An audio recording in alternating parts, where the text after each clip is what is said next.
રાજકોટમાં હિન્દુ સમાજમાં શૌર્ય, સંસ્કાર, સંગઠન અને રાષ્ટ્રભાવનાની જાગૃતિ માટે અખંડ ભારત સંકલ્પ દિવસ નિમિત્તે વિશ્વ હિન્દુ પરિષદ અને બજરંગ દળ દ્વારા ભવ્ય ત્રિશૂલ દીક્ષા કાર્યક્રમનું આયોજન કરવામાં આવ્યું છે.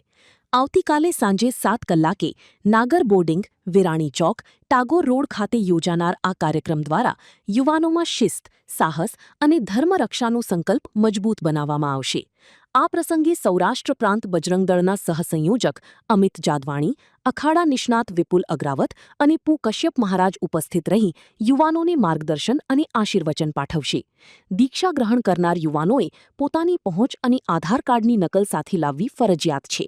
ધર્મ માટે સંકલ્પ અને સંસ્કૃતિ માટે સમર્પણના આ ભવ્ય આયોજનને લઈને યુવાનો અને અગ્રણીઓમાં ભારે ઉત્સાહ જોવા મળી રહ્યો છે. બજરંગ દળના સભ્યોએ અબતક મીડિયાની મુલાકાત લઈ વિશેષ માહિતી આપી હતી.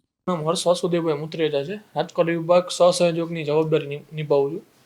આવતીકાલે 14 ઓગસ્ટ એટલે કે અખંડ ભારત સંકલ્પ દિવસ, જે સમગ્ર ભારતમાં બજરંગ દળનો એક વાર્ષિક કાર્યક્રમ છે.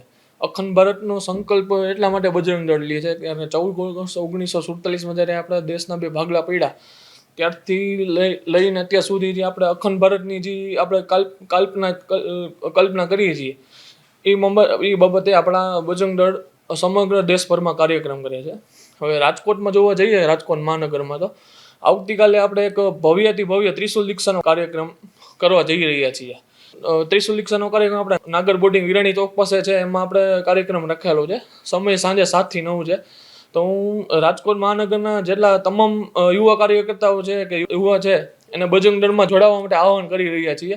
એનું ફોર્મ પણ ભરાવાના ચાલુ છે. અત્યાર સુધી 200+ ફોર્મ ભરાઈ ગયા છે અને આજ સાંજે પણ ફોર્મ ભરાવાના ચાલુ છે. તો અમારા બજરંગ દળ વતી એટલી જ બધાને અપીલ કરું છું, વધુમાં વધુ યુવાનો જોડાય, વધુમાં વધુ યુવાનો નશા મુક્ત થાય એવી અમારો બજરંગ દળનો પ્રયત્ન કરી રહ્યા છીએ.